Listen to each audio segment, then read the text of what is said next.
What is up, guys? Welcome back to a brand new Pokemon Go video. Today we're going to be talking about all the leaks of the past 2 days and basically just everything that's come of it because there is a lot to talk about, so let's get right into it. So first off, I want to point out that this whole summary came from the Sylph Road subreddit. They had an official roundup of all the information that we got from data mining and from just seeing leaks from the game being played.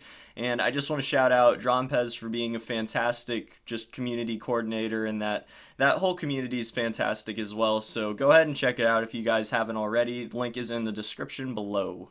But let's get right into what was data mined, what was leaked, and just talk about all of it because there's a lot to talk about. So first off, let's start out with gyms. Now, gyms are working a lot differently than we initially thought they were going to. They're actually really neat, and the combat system is halfway decent, and I'm pretty happy with the end result. So it says here that when a trainer gets a high enough trainer level by gaining XP from actions in the game, they'll be asked to join either Team Red, Team Blue, or Team Yellow's gym. Then they'll gain a gym membership. You may even be able to see a list of other gym members at the gym. Your trainer profile will be public facing. So basically what that means is that after a certain period of time of playing, you're going to be able to choose a gym to join, and that you're going to be able to take gyms in that team color or that gym team's color. So that's just the general gist of what that is. It's basically introducing factions into Pokemon Go. Now next it says, with a gym membership, all friendly gyms become open to you for training, and non-team gyms become enemy gyms where you battle. When you approach a friendly gym, you can either deploy a Pokemon or train one.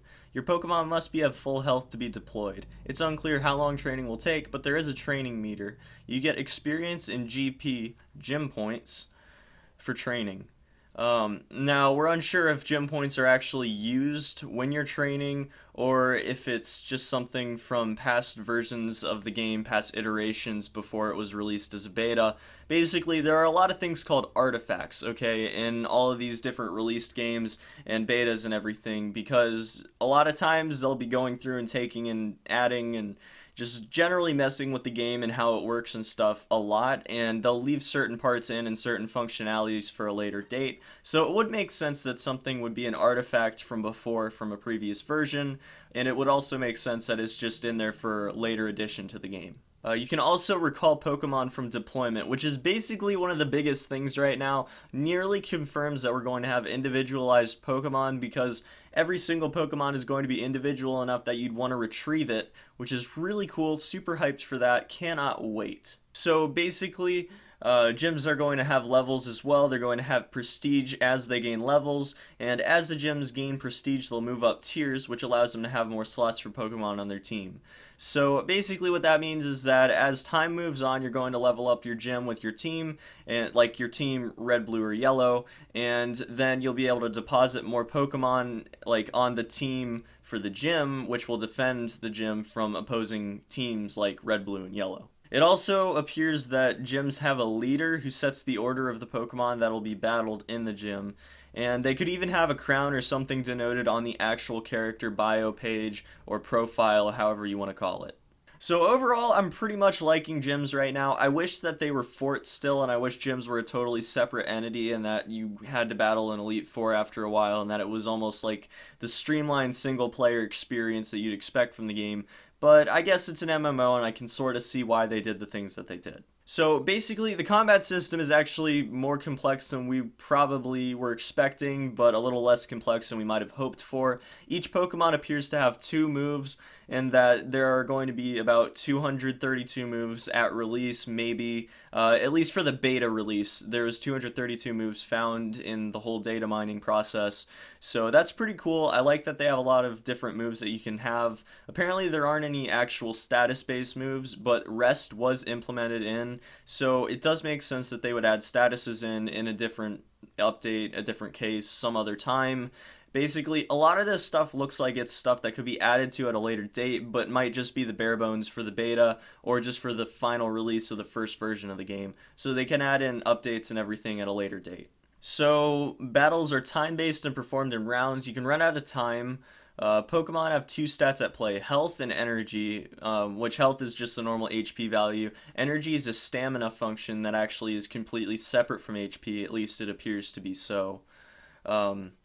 So it also appears that you may fight with one of your selected Pokemon at a time and only focus on one enemy Pokemon at a time. Once you defeat the first, you advance to the next Pokemon. So generally, it looks like the opponent can't switch out Pokemon, but you can because there's been a whole function added in, at least from what we've seen from data mining, that you can take Pokemon back and return them to their Pokeballs without them actually feigning.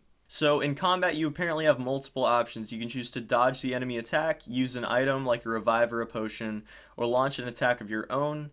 You appear to have some control over these by using your finger and a crosshair. Dodging and attacking costs energy or stamina, and it appears you need to charge an attack with your crosshairs and finger.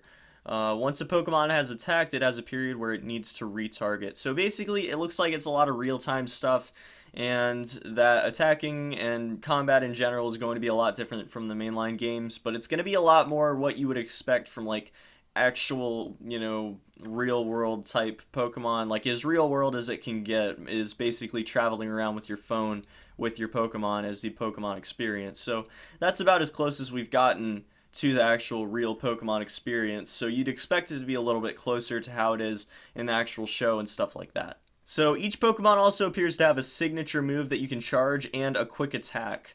There are only mention of 232 moves, which we mentioned before. It appears that some moves are upgraded or replaced at different trainer levels, and you can switch which Pokemon you can attack with. So, like I said, they can retreat.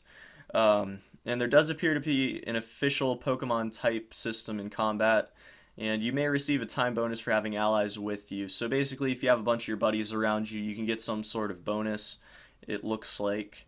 A lot of these are really speculative, but a lot of them are sort of like semi-confirmed because they were put in the game, implemented in at some point, and they have some variable function, which we can't actually test without having access to the game. So obviously, as time goes on, we're going to get more confirmations on whether or not these specific functions are in the game or not, but they were in it at one point or another, so it's definitely fair to speculate on how they're going to work. Alright, so as you end a battle, the number of Pokemon you defeated affects the prestige level of a gym, as well as netting you experience as a trainer, which is kind of cool. I like that function. If you are a defending gym leader, it appears you can specify the number of charge attacks and quick attacks to perform, as well as which Pokemon to target from the attacking team. Which sort of is a little weird, because from what I understand, it seems like we're getting a really non-interactive experience as a defending player of a gym, because it looked like, from, again, what I'm just looking at, it looked like you actually set it up beforehand, and then they're attacking something that's been set up before when you actually decide to set up. So let's say, for example, I capture some sort of gym, and then I set everything up. I have two Pokemon from my team deposited, and I've chosen their moves and everything. And then someone else from another team comes up, and this is like a couple days later, and they can challenge me based on what I set up before. That's the impression I got from the previous description of the combat system. So I'm not exactly sure how it's going to work yet, but it's looking promising as far as actual real-time combat's concerned, because it actually looks like we might be able to battle people face-to-face, one versus one, which is really the one thing that I was looking for with this game, other than a little bit of combat depth. So then going on, there are some different attributes that may or may not be included in combat, and basically they were all grouped together, and apparently they just weren't in the same group as the rest of those, the whole stamina bonus, base stamina, attack, defense, blah blah blah, stuff like that, okay? So these are all things that were sort of off on their own, so we don't know if they necessarily are included in base combat or not, but they were at some point. So there are a whole bunch of different, like, prerequisites. So like, has a type, has a power, has heal, has accuracy, has stamina loss, has trainer level max, has trainer level minimum, and also critical chance, accuracy chance, power, heal, stamina loss, trainer levels. There's a whole bunch of stuff, okay? There are a whole bunch of different variables, prerequisite variables. There's a lot of stuff to talk about, and I really, really think that this is going to add to the depth of the combat system. I'm really having some pretty good thoughts about this whole combat system right now, and I'm really excited to see some actual footage of it soon. So now we also have some more details on catching Pokemon. So there are going to be only the first generation Pokemon, at least initially, and right now that's all we've seen, so I'm just going to go off of that. Obviously, again, they could add the rest of them in for the final release, or they could add them in as updates down the road a little bit. But it looks like each Pokemon has one or two signature moves, that they're also classified into three different categories, which would be normal, legendary, and mythic, and that there are a whole bunch of different natures. There are actually 7 natures right now that are completely different from the natures you'd expect from a normal Pokemon game. So that would be Stoic, Assassin, Guardian, Raider, Protector, Sentry, and Champion.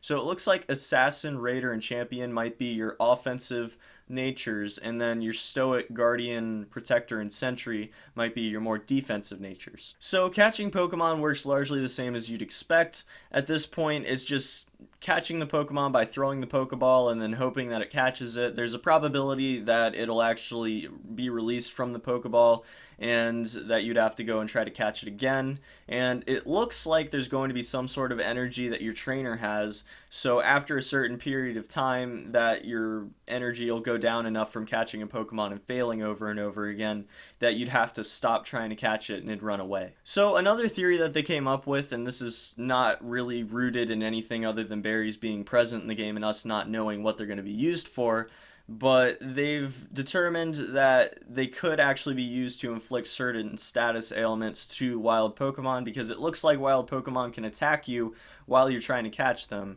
and then you can just make them stop hopping around so you can hit them with a Pokeball easier or put them to sleep so they just sort of stay in the Pokeball and you have a higher probability of actually catching them. It all makes sense, and I really think that that's pretty cool, and I like that idea, and I hope it actually makes it in, because I think that that'd be a really intuitive way to add a little bit of the actual experience of catching the Pokemon to Pokemon Go. Although I will add at this point in time that there's no evidence that anyone's found anyways that you can attack back with a Pokemon of your own. Apparently there's also some kind of spin throw which seems to have some effect on the probability of a successful capture. So maybe if you do some sort of trick while you're throwing the Pokeball, then you have a better shot of catching the Pokemon you're trying to catch. It also looks like there's some sort of currency tied into catching Pokemon, because you can get a bonus from catching one Pokemon each day. So definitely does make sense that the whole CP value thing wasn't an actual power level, but it was indicative of an actual currency you're going to be receiving for catching the Pokemon. So it looks like Pokestops work a lot like we expected them to, but that there's actually going to be a day and night cycle, and that it's apparently going to do different things based on what time of the day it is, and there might be different Pokemon that come out at different times of the day, so I'm pretty happy about that. I really like that idea. If there are some neat exclusive fun Easter eggs and stuff they put in where you can get certain Pokemon from going to certain places at certain times, I really would like that. And there's another reason I think this might be pretty likely after reading a little bit farther down. So it looks like items and in-app purchases are going to be broken down into a tier system, and that they can be purchased with gyms, and that you can find gyms at Pokestops, so you can just go ahead and find them at Pokestops. I'm sure you're going to be able to find them, like find being the verb function like hacking an ingress, and you can just like click find and then find gyms or whatever else. And that there are a few main types of items that you can get, which are Pokeballs, potions, revives, battles of some sort. I'm not exactly sure what it means by that.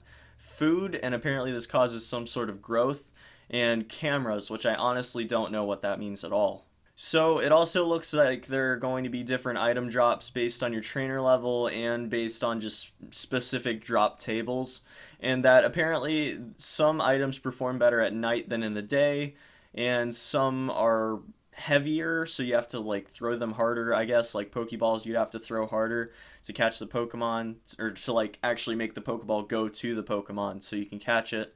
Maybe it'll have like a better capture rate or something like that. And then there are also Pokeballs that allow multiple throws and some other interesting options that we don't know about yet. So for each Pokedex entry, there are actually some really interesting statistics.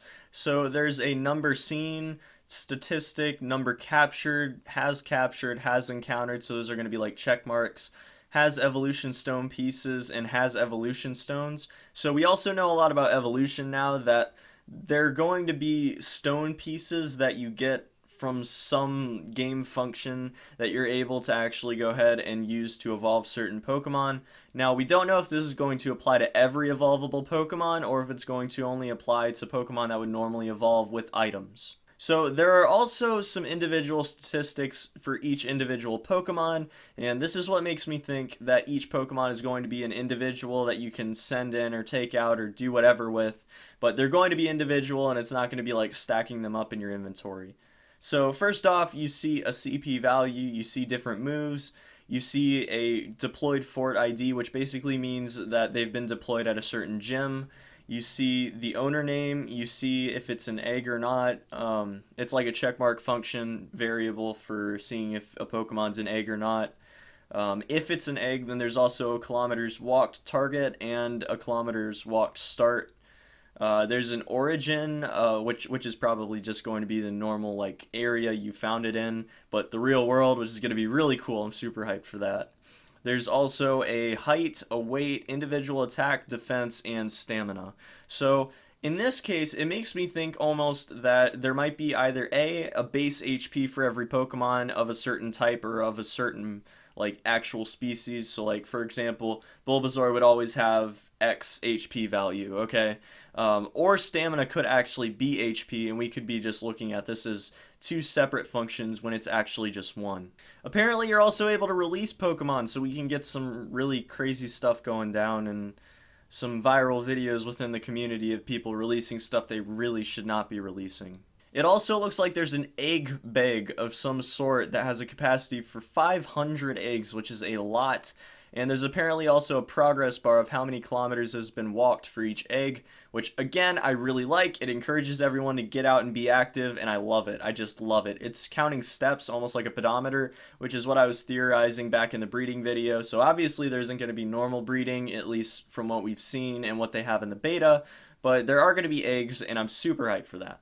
Oddly enough, there was only a little bit to talk about as far as trading's concerned. There were only a few variables, not a whole lot to actually mine and look at, and it's kind of concerning. There's a few functions that were mentioned, like a connection loss function for trading, so it makes me think that you have to actually be like face to face with people to trade, which is really good in my opinion.